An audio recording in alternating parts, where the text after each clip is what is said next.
আসসালামু আলাইকুম, সবাই কেমন আছেন? প্রতিদিন চলে আসছি আমাদের নতুন ব্লগ ভিডিও নিয়ে। তো আজকে দিনটা কেমন হবে অনেক কিছু শেয়ার করবো আপনাদের মাঝে। তো প্রতিদিনের মতো আবার বলতেছি, আপনারা অনেকে আমাদেরকে মেসেজে কমেন্ট করেন যে মিজান ভাই এগুলো বাস্তব কিনা, এগুলো অভিনয় কিনা। মনে করেন যে 10,000, 15,000, 20,000 ভিউ এগুলো আমার স্বাভাবিক হয়। এই ভিউর জন্য যে অনেকে বলতেছেন যে এরকম করতেছে, এটা কিন্তু বাস্তব না। তো এখানে অভিনয়ের কিছু নাই। এই যে আমাদের মাটির চুলায় রান্নার অভ্যাস যে আজকে তেমন না, আমরা যখন কাজ করি তখন থেকে এবং ছোটোকাল থেকে মাটির চুলা রান্নার অভ্যাস আছে। তো এখনও মাটির চুলা রান্না করতেছে। আর অনেকে আমাদেরকে কমেন্টে জানান যে মিজান ভাই যদি বাস্তব হয় তাহলে সকাল সকাল মুরগি ডাকতেছে। তো অনেকে বলেন যে মিজান ভাই বাসা ভাড়া নেন। বাসা ভাড়া নেওয়ার জন্য মনে হয় 5,000, 10,000 টাকা কোনো রকম ম্যানেজ করা যাবে, সেটা বিষয় না। সেখানে না হচ্ছে যে এখন যদি আমি বাসা ভাড়া যাই, এখানে পারিবারিকভাবে অনেক সমস্যা হবে এবং আর অনেক কিছুর দরকার। এখানে বাসা ভাড়ায় যেতে গেলে মনে করেন যে অনেক কিছু নিতে হবে সেখানে। তো এই জন্য আপাতত যাচ্ছি না, কিছু টাকা হাতে এলে মনে করেন যে তারপর যাওয়ার চেষ্টা করব ইনশাল্লাহ। তো আরও অনেক কিছু আপনাদেরকে অবশ্যই সামনে বলা হবে।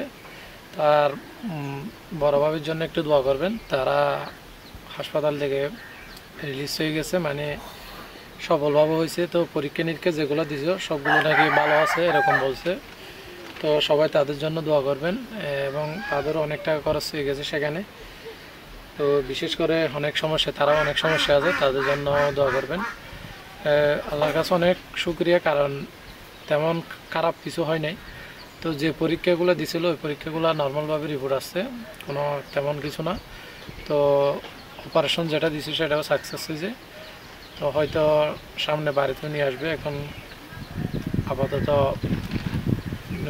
জাহান ভাইয়ের শ্বশুর বাড়িতে আছে, অর্থাৎ সাথী ভাবির মায়ের বাড়িতে চলে গেছে হাসপাতাল থেকে। তাদের জন্য দোয়া করবেন আর আমাদের জন্য দোয়া করবেন, আমরাও যেন সব কিছু ভালো গোছালোভাবে করতে পারি। ইনশাল্লাহ একদিন ঠিক হয়ে যাবে। এখানে আমরা আপাতত এই ঘরটাকে এখন ভাঙতেছি না, কারণ এখানে রান্নাগুলো হবে। কারণ ওইখানে আমরা এখনও মাটির চুলা বসাতেও পারি নাই, আর বৃষ্টির কারণে বসানোও যাচ্ছে না। এবং এক্সট্রা একটা রান্নাঘর ছোটো করে তো তৈরি করার জন্য ভাবতেছি। বৃষ্টির মধ্যে করা হচ্ছে না, এজন্য ভাবলাম যে এটা তো পাশে আছে, তাহলে এটাতে রান্না করব আর ওইটাতে রাতে এবং দিনে থাকার ব্যবস্থা। তো চারদিক দিকে তো গিরে ফেলছি, তাহলে তো কোনো সমস্যা নাই। হয়তো ঘরটা আমাদের থেকেও অনেক খারাপ পরিস্থিতি, অনেক মানুষ আছে এবং আমাদের থেকে অনেক ভাঙ্গা ঘর আছে, সেটা বিষয় না। তো দোয়া করবেন, যার যতটুকু সামর্থ্য ততটুকু করার চেষ্টা করতেছে। অনেকেই অনেক টাকা আছে অনেকেরই, তো এই জন্য তারা হয়তো এগুলো তাদের চোখে লাগে না এরকমই। তো তাদের উদ্দেশ্য বলা কিছু নাই, যার যতটুকু সমস্যা তার জন্য শুক্রিয়া। তো আজকে দেখা যাক আজকে ব্লগটা কেমন কাটা আমাদের।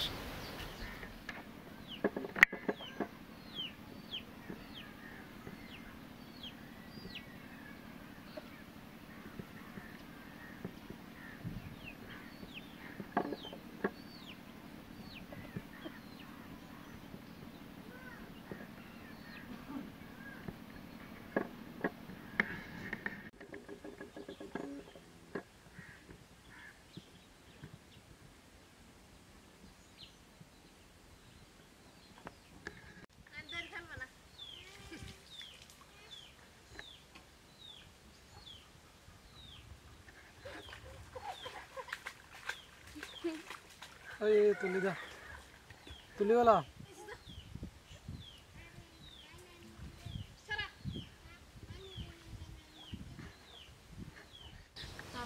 তরকারি রান্না করার জন্য এখানে আমি বরবটি নিয়ে নিচ্ছি, কেটে কেটে ছোটো ছোটো করে।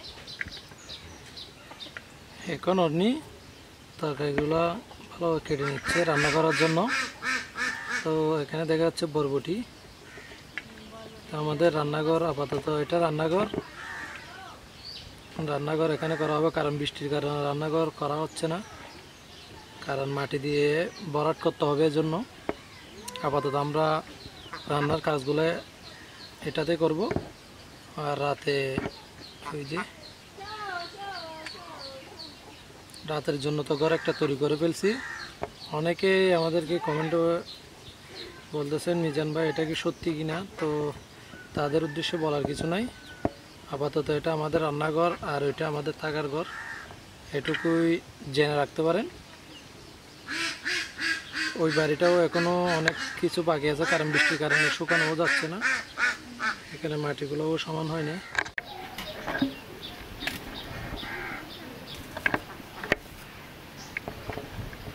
এখন পেঁয়াজটাও একটু কেটে নিচ্ছে ভালোভাবে।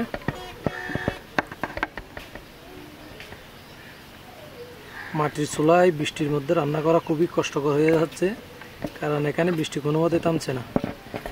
আর আশেপাশে মুরগি, হাঁস এগুলো ডাকতেছে, দেখতেছেন। তবে কিন্তু আমাদের অনেক ভালো লাগে গ্রামের রান্না বান্না, এবং মাটির চুলার রান্নার স্বাদ কিন্তু অনেক মজার হয়। শহরে অনেকে বলতেছেন মিজান ভাই বাসা ভাড়া নেওয়ার জন্য, তো বাসা ভাড়া নিতে গেলে অনেক টাকা খরচ হবে, সেখানে অনেক কিছু নিতে হবে। শুধু বাসা ভাড়া নিলে তো হবে না, অনেক কিছুর দরকার।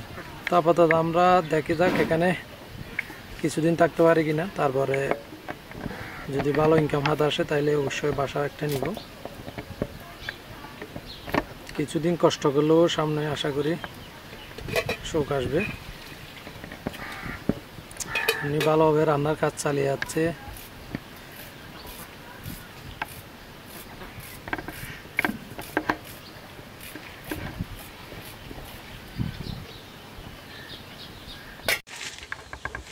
এখন এই যে বস্তা থেকে লাকড়িগুলো বের করতেছি, সেখানেও বৃষ্টি পড়ছে, যার কারণে অনেক লাকড়ি ভিজে গেছে আমাদের। তো আজকে চোলা ধরা তো অনেক কষ্ট হয়ে যাবে।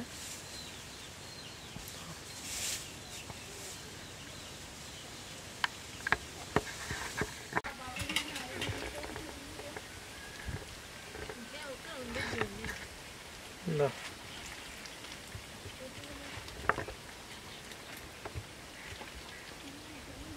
এখন তেল দিয়ে দিচ্ছি রান্নার জন্য।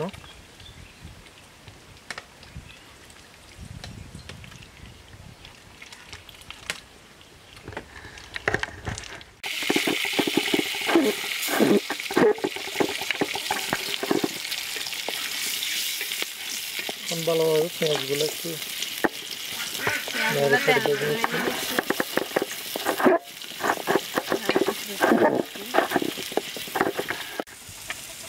এখানে তেল, মরিচ, পেঁয়াজ, হলুদ, মশলা যা যা লাগে একসাথে দিয়ে মাটির চুলায় রান্না করে ফেলতেছি।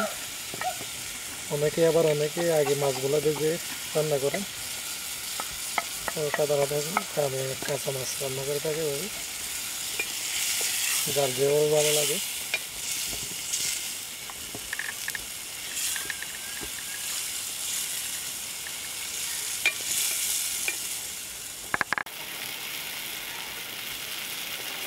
খুবই রসালোভাবে রান্না করবে, একটু করে দু একটা তরকারি দিচ্ছে বরবটি, এতটুকু। ঝোলের এখানে পরিমাণও কম দিবে, একটু করে পানি দিবে।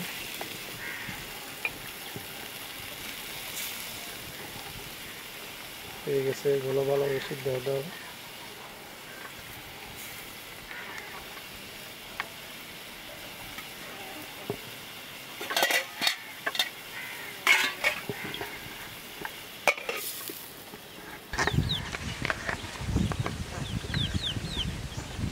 কিছু আলু সিদ্ধ করতে দিয়েছিল, ভালোভাবে পরিষ্কার করে নিচ্ছি।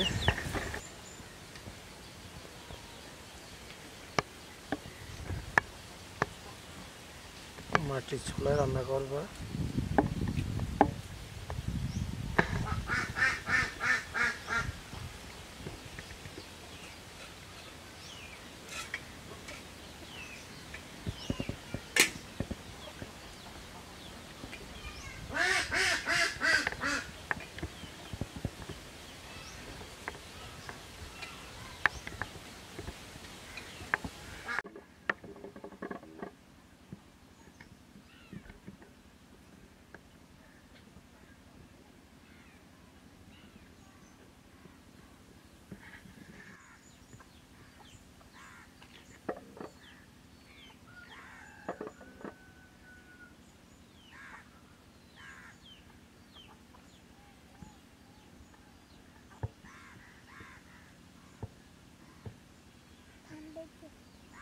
হ্যাঁ